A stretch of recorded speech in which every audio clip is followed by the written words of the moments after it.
There's a joke that Danielle likes to tell when the circumstance comes up. She likes to say, "My mother told me to marry a rich guy, but I got confused."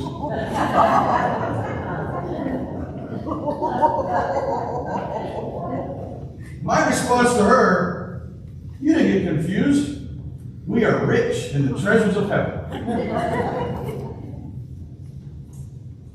Today's gospel reading from Luke 12 confronts us with this sort of jarring and uncomfortable truth that one that Jesus speaks not with subtlety, but in the text he's actually given a kind of sharpness, a kind of clarity that is kind of hits us, sometimes maybe hits us a little hard. Like this text might be one of those texts in which we think, ooh, Jesus kind of comes at you a little hard sometimes.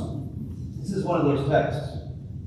And it's because greed is such a powerful sin that it's really hard for us sometimes to realize the damage that it does.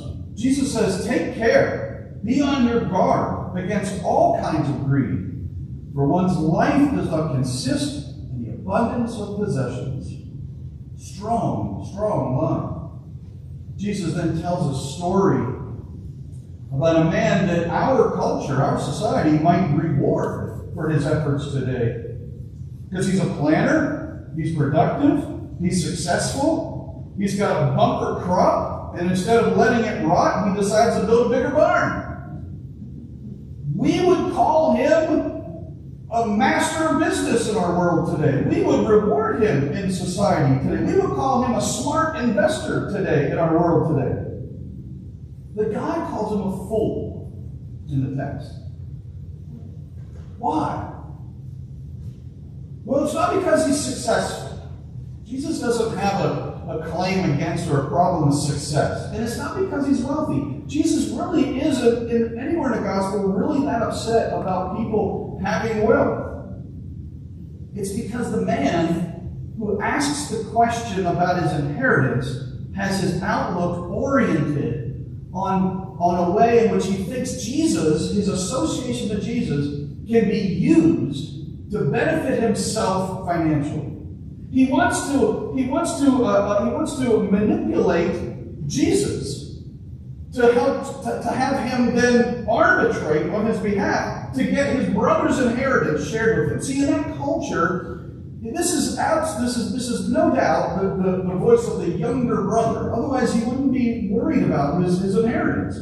The younger brother didn't get the same inheritance as the older brother. In that culture, the older brother would get 2/3 and the younger brother would get 1/3. And sometimes it would even be dispersed even less equally, right? With like 3/4 to 1/4 and that sort of thing. But the older brother would always get a much larger portion than the younger brother. And so here's the younger brother trying to leverage his relationship to Jesus to get Jesus to make his older brother share the inheritance equal. And Jesus is not going to go there because Jesus refuses to go down that path of greed with him, which is the source of what the younger brother is saying with his question. And so Jesus ends that whole piece then, after teaching the man, reorienting the man who's asking the question, and then telling this parable to everyone. Jesus ends with this chilling line. He says, "So it is with those who store up treasures for themselves, but are not rich toward God." The man forgets that his soul belongs to God. The man in the parable even claims that his soul is his own. So it is for those who store up treasures for themselves. In the end of the parable, the man realizes in the dream that God has claimed his life today. And all those treasures, going back to Ecclesiastes, vanity of vanities. It's all just dust in the wind, right? Kansas. Let's bring this parable a little closer to home today, shall we? The combined net worth of the 5 wealthiest people in America is $1.3 trillion. 5 people, $1.3 trillion. That's a 13 with 11 zeros after it. How many zeros are in your bank account?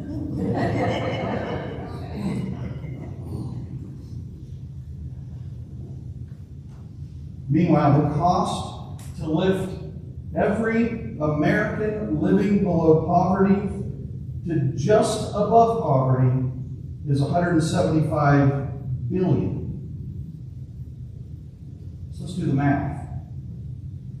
Those 5 people could give up 13% of their net worth. Just their, not 40, not half, 13%. And it would dramatically improve the lives of 36.8 million people in America. That's 10% of our entire population in this country. 5 people could give up 13% to dramatically improve the lives of 10% of the entire country. But that would mean the wealthiest man in the country would have to get by on only $343 billion instead of $395. I don't think it can handle it. That's too much to give. I don't think the guy who owns the great shipping company with surplus goods all over the place and warehouses all over the world would want to give up $30 billion to only exist on $200 billion. Maybe difficult to buy an island that way.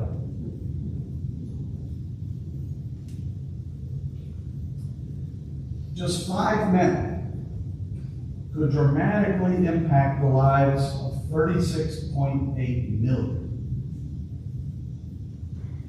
But they won't. Is that not a real-life version of this parable? Silos bursting with millions, while millions scrape by in poverty. Bigger barns and warehouses all over the land while people and children go hungry. Wealth that is guarded with everything possible to guard it with while communities everywhere struggle. Healthcare, you name it. Now it's easy for us to look at those numbers and simplify things. And I realize what I've done here is an oversimplification, but the point is right there and obvious at the same time. It's also easy for us to point fingers at billionaires and the wealthiest of the world. And it's fair, I think, and just to point those things out. This parable goes a little deeper. It doesn't just stay there. It's not just to be pointed at the wealthiest. It's pointed at us too. Jesus is speaking to an ordinary person in the crowd, an ordinary person like you and me, who wants Jesus to settle a family inheritance dispute. That man wasn't a billionaire or the richest of Jerusalem.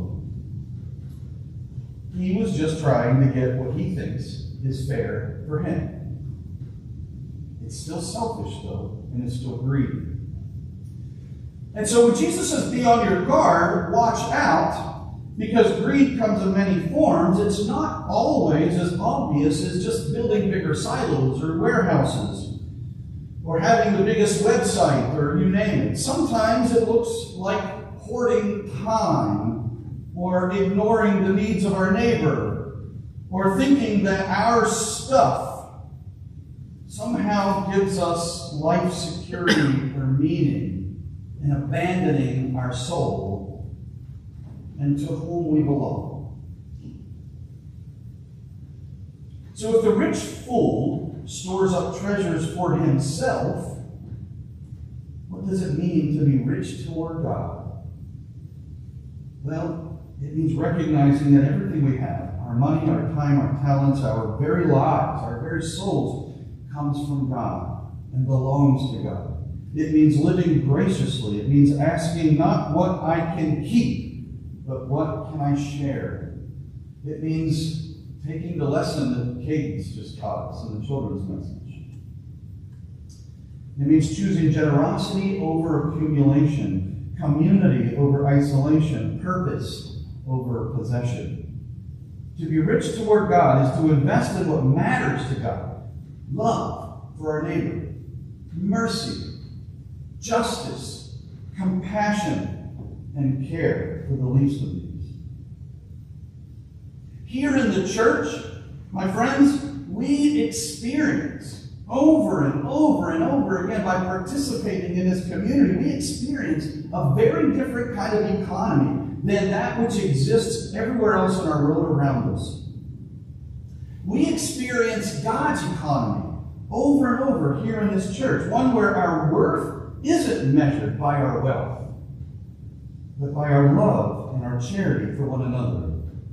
One where treasures are amassed in huge quantities and stored up not in barns or banks, but in heaven. And our appreciation for them is in the memories that we share deep in our souls. One where the hungry are fed, the poor are lifted up, and the rich are called to see their abundance as a tool for service, not self-preservation. So whether you have a full barn or an empty pantry, my friends, hear this parable today, not as a condemnation, but as an invitation and an affirmation. It is an invitation to see greed for the dead end and the lie that it is. To see the good news of Jesus Christ as the way of joy that is true and life-giving.